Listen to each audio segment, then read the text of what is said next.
The piers of West Michigan, perfect for long walks, sunsets, fishing, but also at times deadly. A dozen people have died off Lake Michigan piers in West Michigan over the last decade, and countless others have been rescued. Perhaps nobody can tell the potential dangers better than Luke Barber, a guy who for the first time got into trouble when he jumped off the pier. He believes it was a guardian angel that saved him last summer. Target 8 investigator Ken Kolker has his story.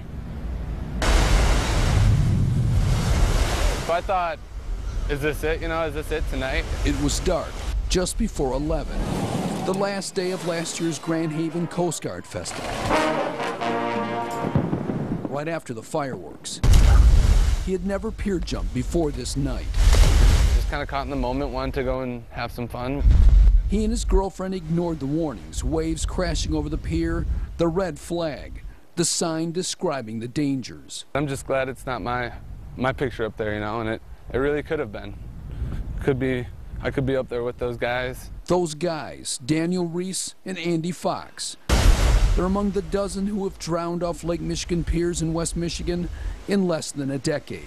To learn more about the dangers, Target 8 filed Freedom Information Act requests for drowning reports up and down Michigan's west coast. What we found was that while pier diving is the #1 worry leading some communities to outlaw it, it is not the #1 cause of pier deaths. 2 of the dozen deaths were pier jumpers, but 4 victims were washed off or fell off piers, some while fishing or taking photographs.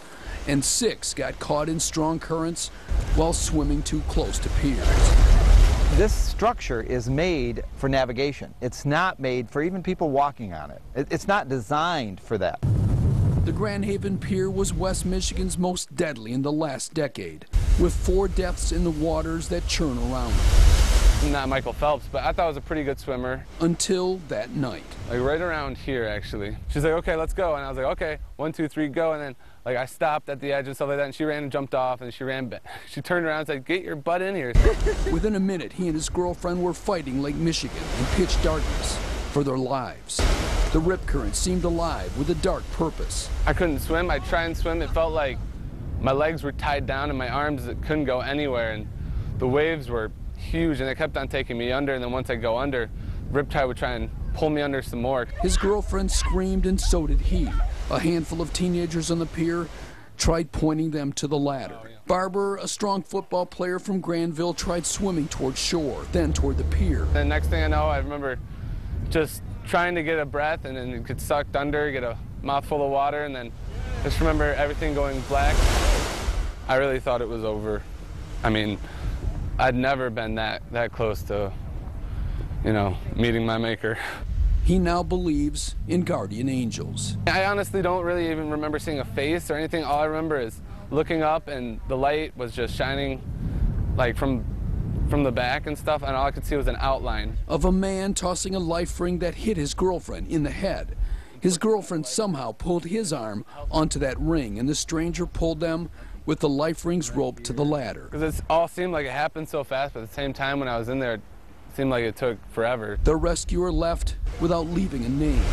Maybe he's not a guardian angel, but God definitely used him to be there at that time and everything like that. And it's, it has God written all over it. This week, Barber returned for the first time to the lake that almost killed him. Ready? And he watched his teenagers jumped in. Probably 2 seconds.